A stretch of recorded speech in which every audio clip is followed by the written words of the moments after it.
Okay. Welcome to Students' Voice Podcast. Today we will be discussing the cost of living. I am your host, Kayla, and I am here with my co-host, Ruben. And we have our guest. Hi, I'm Mrs. Miranda, Community School Coordinator. Okay, so our first question is, how might rising cost of living affect students and their education?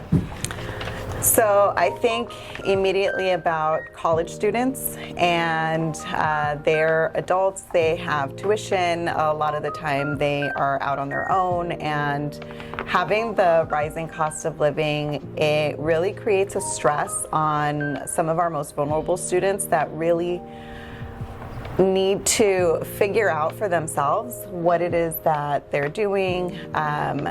It's brand new for a lot of our students, and I think to you guys, and the fact that our curriculum isn't really structured to give you the tools that you need to go out into the world and understand what it means to have a job, have to survive, have to buy things on your own. And I think that's a disservice that we do to our students by not including that. What about you guys? Do you guys feel that it's affecting you as students? I feel like it affects when we can't go to school, maybe because like our parents can't take us to school, but as college students, I feel like if you're in college, I feel like you should have to pay for certain stuff. I feel like you're getting older and you should have that responsibility. I feel like you should. Absolutely. And it's actually really interesting. If you look back at the 60s, 70s, in that era, a lot of college students, you just had to go get a job during the summer and you could pay for the entire year. You really didn't have that stress of needing to get two jobs to pay for rising tuition. So it really is a domino effect, how our economy rises our costs and then what that looks like for everybody. Yeah, I would like to add on that for when you said about us, how it affects us, I think it also affects us because when we know that our parents are struggling and like with gas prices that they're increasing, that like they're not able to take them to school, or like if they do take them to school, their mind is occupied with focusing on like, oh, how am I going to get home, or how are my parents okay, like, you know, and everything. So they're not really focusing on their education rather than like focusing on what's happening in their community. You know? Okay, Ruben. Question number 2. How can people help each other during these difficult times? So we have resources on our campus, and most of our schools have the same types of resources as far as community closets, food pantries, things like that. I think something that we can do is really take that stigma away of utilizing the resources that are available to us. We've seen a decline in families that are coming to our pantries. A lot of that might be just the social aspect of not wanting to come and seeming like you've done something wrong, that you're not able to provide for your family. A lot of it also is the political aspect of what's happening in our country right now. It's hard to go out for some of our families, and so just reaching out, making sure that number one, our families are okay. Reaching out to our neighbors, asking them if there's anything that they need, and then also normalizing the situation that we're all in, that we're all feeling this effect of what the rising costs are doing to our households, and just taking away that negative stigma of needing help. It's okay to need help, and I think that as community members, we can help each other and just start that conversation. Yeah, I definitely think that with the older generation, they're more towards of like, oh, it's not okay to need help from their parents, like you have to figure it out on your own, independent and everything.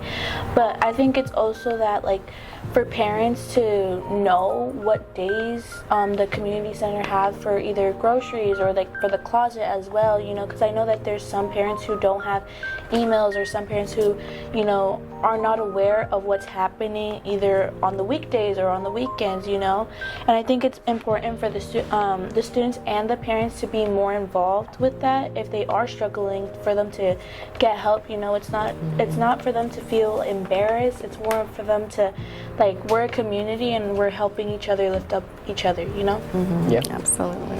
Don't you think that there they feel that type of way because it's the people at the school?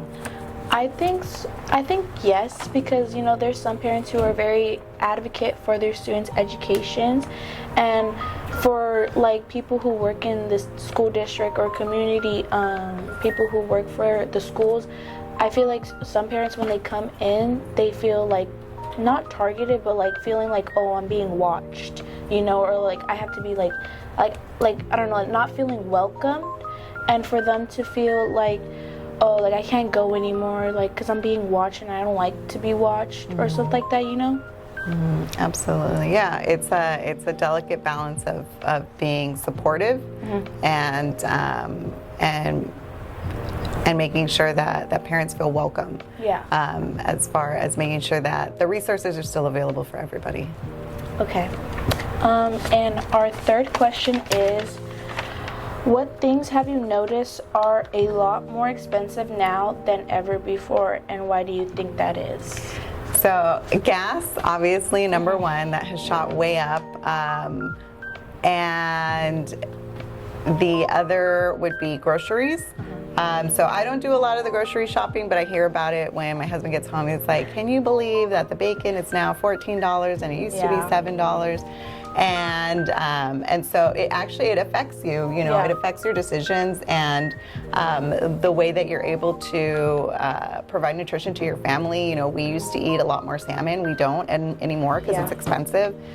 So we eat more like tuna or chicken.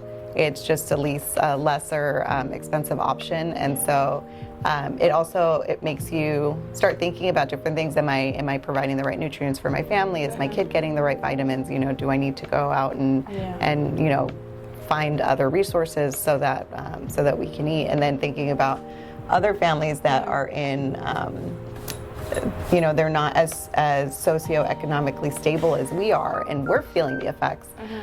So it makes us think about our other families that we work with, and just trying to make sure that we're supporting them. Okay, well, that's all that we have for today. Thank you so much for being our guest and being able to answer these questions. And yeah. Thank you, guys. You're welcome.